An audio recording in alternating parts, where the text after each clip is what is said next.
critiques in cars with Emily. So I have to make a shout out to the ginger in the Coast shirt. Thank you. Anyway, so I'm super excited. I went to a show to get my West Virginia show for my 50 states competition challenge, whatever. And yeah, so according to Ticketmaster, there was supposed to be an opener. So got there, right around 8 o'clock when the show was supposed to start. It did not start at 8 o'clock. I'm like, okay, it's definitely like 8:10. Nope. 8:15. Nope. So then I'm like, all right, they're gonna have to start at 8:30. Nope. I was like a little bit freaking out, I'm not gonna lie, because I really, really don't love late shows. And I was like, the band that I'm going to see is like kind of like an old school like hair metal band, and they're like known for being late and coming on stage super late. And I was like, I really hope this is not the case. So yeah, I was really, really, really pleasantly surprised at about 8:50 when the actual band came on. So I went to go see Steel Panther at Hollywood Casino and at Charlestown, and yeah, let's get into it. So like I was saying, showtime, I was like so anxious and getting so annoyed, and I was like, oh my gosh, I'm never gonna leave. But I was pleasantly surprised. So it started with a recording, like a song to introduce the show. So it was, actually had like lyrics and stuff. But it was very specific to getting ready to start the show. So then Steel Panther came out and they played Eyes of a Panther. I think that's the name.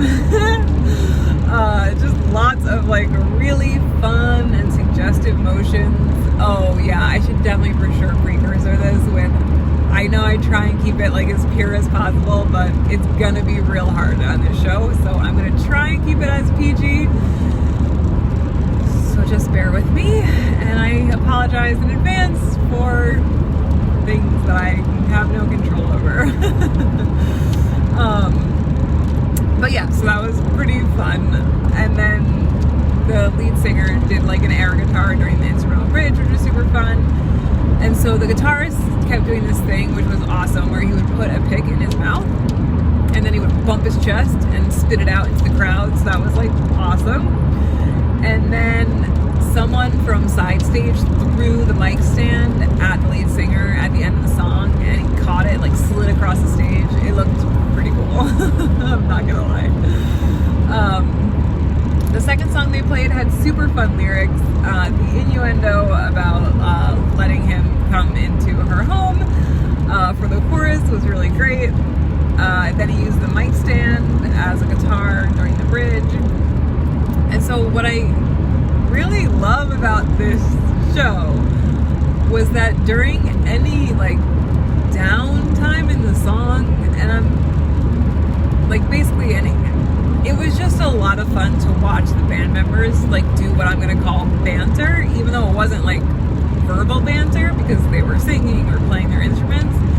It was just like so fun. They would give each other looks, they would point to each other, they would, like give each other a little like tap or something. It was just so fun. And they did it so well and so flawlessly. It just seemed super like genuine. And again, maybe these guys practice this a lot, but it was just really fun to watch them kind of interact with each other. So I really, really enjoyed that in the third song in particular, that they had a really good banter going back and forth. And then they let the crowd sing like the last long held note of the song, so that was pretty cool. After that, the lead singer asked the crowd to repeat after him, but it was like fast and a lot of words, and I'm not gonna lie, we failed pretty epically. So then he's like, whoa, stop the show. And so then we tried it again, and we did much better. So that was definitely good. Then we, I did not. Then they talked about, the guitarist was the one who did most of the talking throughout the show. And so we talked about driving here and making a shout out to Silver Spring, Maryland, which I thought was pretty cool. I mean, I'm sure you could research this area and if they were in Baltimore or DC recently. So anyway, I thought that was pretty cool, especially since I'm from Maryland. So I was like, oh yeah, that's fun. And then he talked about like, okay, man, you got to go so hard that your lungs shoot out onto the stage. And then they encouraged a woman in the crowd to flash them or the crowd. And so they just had some really great innuendos. So, for example, since it is Christmas time, they were talking about eggnog coming out of nozzles. So yeah, and they talked about how they put Christmas lights on their gear, which actually was really cool. I really liked the Christmas lights.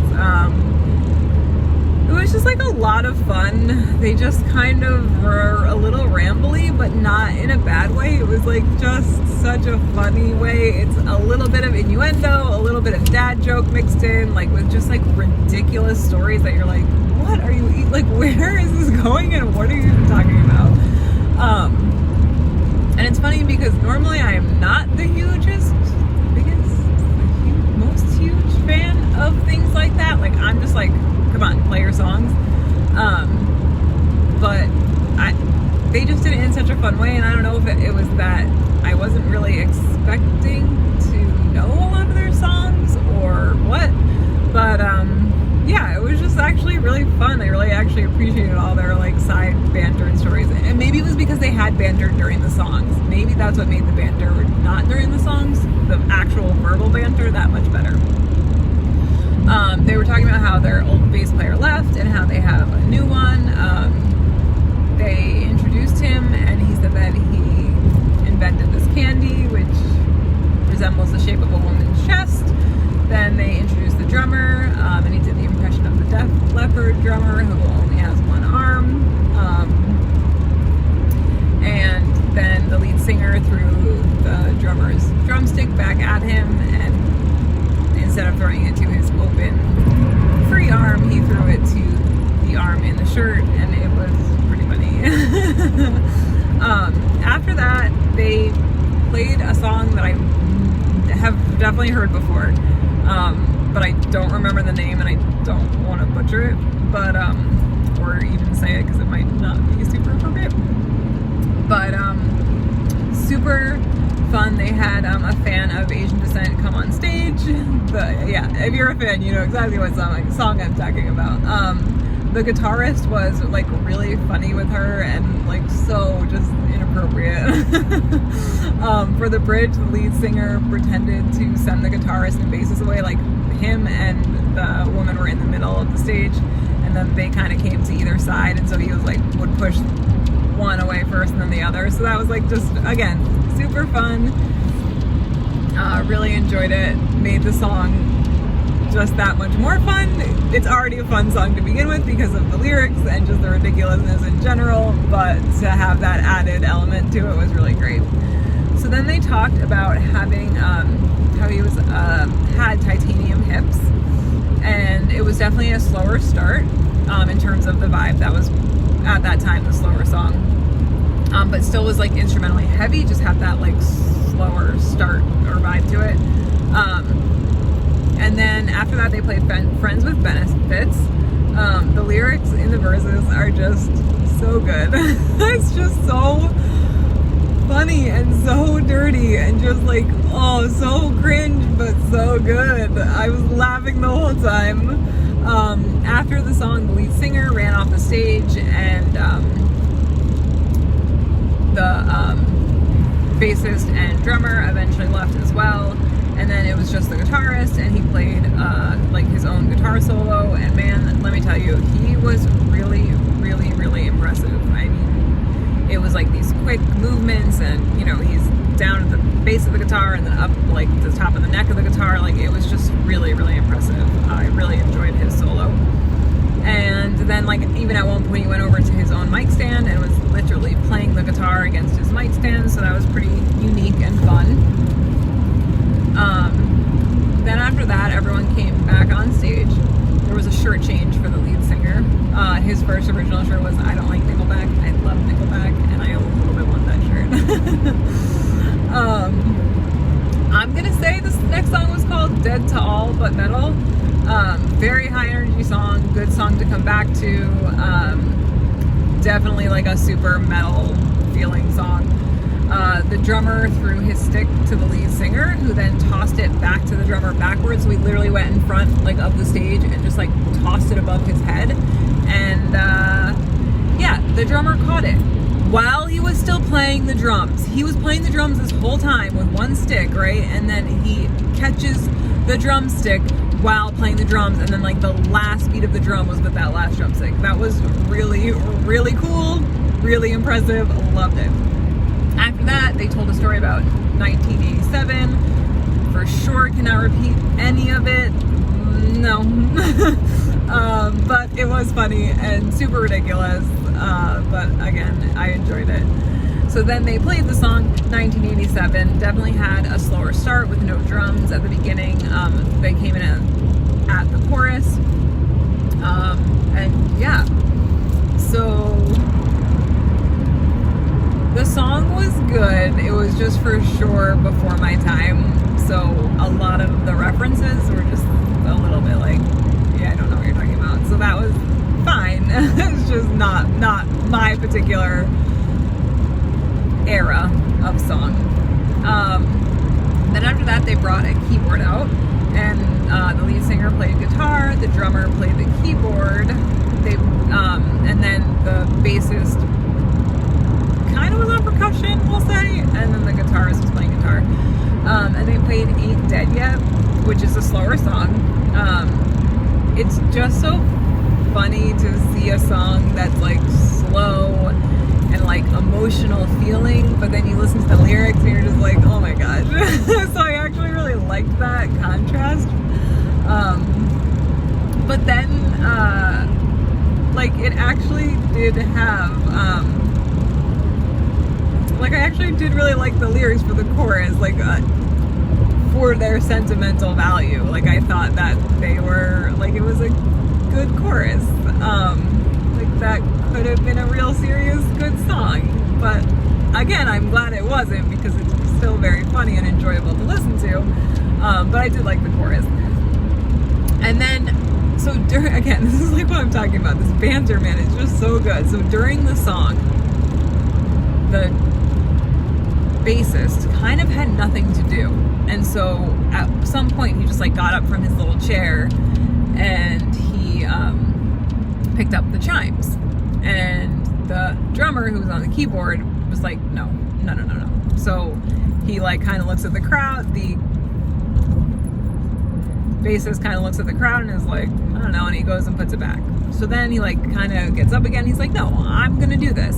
So he picks them up again, and again the guy's like, no. And then so at the end of the song, he finally does the ring of the chimes. And so I don't know, again, it was just like so like random but fun. Like I don't know, just like they didn't need to do that, but they did, and that's what made it so cool, is that they just kind of like went all out, and they had this like back and forth moment without even, and again, mind you, the drummer was still playing the keyboard while this is all happening. And so it was just like super fun that they just seemed to genuinely have fun with it. So then after that, they took out some Santa hats, and so many good holiday innuendos. And so they pulled a woman from the crowd, and at first the lead singer kind of improvised a song for her, and then he passed it to the guitarist, who then added to the song, and then he passed it to the drummer was next, the drummer who added to the song, yeah, and then the bassist was last. And so that was actually really, really cool. And listen, I'm sure they have very similar lyrics from Night to Night. I can't imagine that they don't. But again, it was just really fun. It seemed a little bit more spontaneous than just the songs that they know. it was just really good. It was so great. So I really, really liked that part of the show, because again, it was just so, and then the song ended up being about her fallopian tubes. So that was just like, again, so random. The lyrics were so good. But I really just kind of liked how they played off of each other. And again, I know that they do this night after night, so I'm sure that it is, you know, they have keywords or something that they rhyme together, but it was fun. It was really fun. So then they played like gosh, I literally don't know what the song is, and it's gonna bother me all day, and I'm so sorry because I should know it. But then they played the Christmas song that goes like fa la la la la on the kazoos. So that was cool. And then they went into, I'm gonna say, the stocking song, which was hysterical. I really, really liked that. They invited all, after that song, they invited all women who wanted to come up onto stage, and then they played, I wrote too sloppy, Heartbreaker or something. I don't know. But yeah, so some girl on stage did flash the crowd, so that was definitely a moment. But I really loved, so again, this is a song that had like a hardcore ballad sound, right? Like not acoustic, but like ballad, just like rock ballad. And so I just loved it so much, because then like, so you have this really heartfelt lyrics in the chorus, and it's just like so nice and wonderful. And then you get the like twist at the end where it gets real dirty, and oh my goodness, I was just like, oh boy. So that was, again, really fun. Really liked that.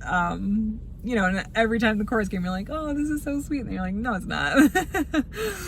But so I thought that was funny. So I really liked that. Then they let the people stay on stage for the next song. Much heavier, faster paced song. They let one of the girls sing part of the pre-chorus into the chorus. And then after that, they were kind of ushered off the stage. And then they said goodnight and they left the stage, but obviously they were coming back for an encore. So then they played Glory Hole, which was literally, I mean, people were cheering, like shouting that in the crowd. They were like, that was there. Instead of saying encore, encore, they were saying Glory Hole, Glory Hole. So that was pretty fun. Great song to come back to. It was super high energy. The lead singer had all these white fedora hats that he was throwing around the stage. He was throwing them to the people on the sides, and they were throwing it back to him. He was throwing it up into the like rafters on the stage, and they were again, like, and then he would catch it or he would miss it. So then towards the end of the song, he threw it. He went on one side of the stage, the opposite side of the stage as the guitarist, and threw it to the guitarist who was supposed to catch it on the arm of his guitar. Well, he missed. And so the guitarist was like, whoa, whoa, whoa, whoa, whoa. He goes, no, no, no, I don't miss. He goes, I catch every good throw. He goes, you didn't throw it well. So then he threw it again, and this time he made it, and so that was cool. And after that, the guitarist threw it to the bassist, who caught it, and then the bassist gave it back to the lead singer, who threw it to the drummer, who caught it, and then threw it onto the lead singer's head. I think I got that right. Regardless, it was super cool. Really, just, again, it's like just these little tiny details I think they did an excellent job with.